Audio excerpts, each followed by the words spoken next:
Hi everyone, welcome back to the channel.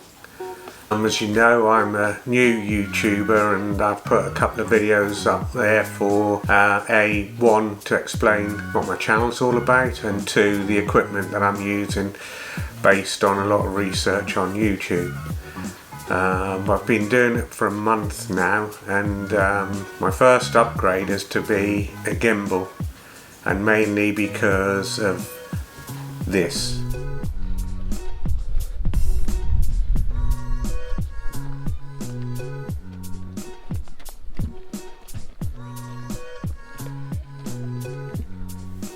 If you haven't seen that video, take a look. I'll put a card up here for you to be able to go and get and have a look at it. But you can see as I come up the stairs, there's a quite obvious step, so I went to look to see if there was a way to smooth that out and looked at gimbals. Bear in mind, I've only done a couple of outside videos anyway, so I don't want to spend too much money, just in case my niche is going to be the cooking style rather than the outdoor fishing, which will probably be on a tripod anyway, to be fair, or the golfing, and the golfing probably more so. But I'm also going to get a little bit into the photography side and do a little bit more cinematic style stuff, mainly for myself, but I might get to share that with YouTube at some point. So anyway, let's have a look at the gimbal I've chosen. Okay guys, this is the gimbal I've chosen. It's the iSteady Pro 3. Again, a lot of research on YouTube to find out the one I want. I will do more of a review on what I think of it, given that I'm fairly new to it anyway. It's probably a couple of months in the making, if I'm honest. But I've been just walking up and down the garden with it, just trying it out, and it seems to do the trick. So hopefully this will be probably the one and only I'll need for the GoPro. Obviously it doesn't fit the camera you're watching me on at the moment, which is a Canon EOS M50, but certainly for the outdoor footage and with the GoPro, this is the one I'll be using from now on. I'll let you know how I get on. Give us a comment down below whether you believe the iSteady Pro 3 is a good starter gimbal or not. Ideal for me, certainly, I think, but you guys out there obviously know better. Let me know. And I did start recording on the GoPro with the in-house microphone.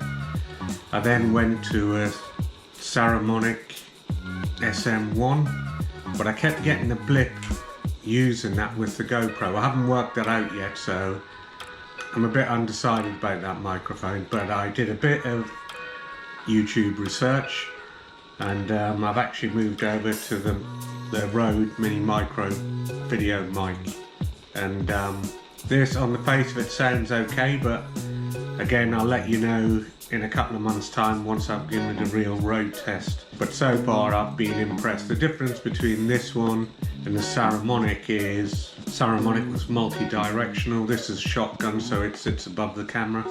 Yeah, and I'll let you know how we get on with this over the next couple of months. Fingers crossed that'll be the one, certainly for internal, for doing the cooking videos and so on, and we'll see how it plays out for the golf fishing and the walking ones, that sort of thing. Second bit of kit, or the second upgrade if you like, is I've upgraded to a Canon EOS M50. Again, a lot of research online about this camera, and the main reason really was the flip out screen. With the GoPro I had to use my iPhone, which is fine, obviously sitting on the bank fishing and so on, quick look and then you can turn away. But I really like this. There was a lot of good reviews online about it, on YouTube about it, so I went for this. Again, I'm very new to this sort of stuff, so this is really for my indoor stuff, but it might help me progress back into photography. I haven't done photography for 30 years, 35 years, so this might help me progress back into that. I'm using it with the standard kit lens, no intention of upgrading that just yet. I think in a lot of cases the lens are worth more than the camera body, so I'll wait and see how I get on definitely before upgrading that. So that's the 3 pieces of kit. Sorry about the background noise. We're in Dorset, UK for a week away, and I think the idea was to do a bit of walking, and I think what we should have brought was a canoe really. We've had 3 days pretty much of solid rain. It's supposed to get better tomorrow. Well, I keep getting told it's going to get better tomorrow, so let's wait and see. So there we go, three upgrades. The gimbal really for a bit more stabilisation outdoors, the Rode mic for some better sound quality, because I know on YouTube everybody says audio is really important, so we're going to give that a try for a little while. And then the camera upgrade to the Canon EOS M50. It's not really an upgrade, it's just an additional camera to use for my more indoor work around the cooking videos. I'll still continue to use the GoPro Hero 7 outdoors for fishing. Let me know in the comments down below what you think of the setup, whether there's a better setup for somebody that's new on YouTube like myself. It'll obviously take me 2 or 3 months to check out, to make sure, to get familiar with the new things. If you think there's a better alternative, or if you, even if you're a beginner yourself on YouTube, let me know what you're using down below in the comments. And if you want to have a look at my initial setup, I'll put a card up here and you can go back and see all of the original startup kit I had, I think about a week before I put up my first video. So thanks for watching. Give me a thumbs up if you enjoyed the video. Check out my channel generally for future videos, and I'll see you soon. Hi everyone,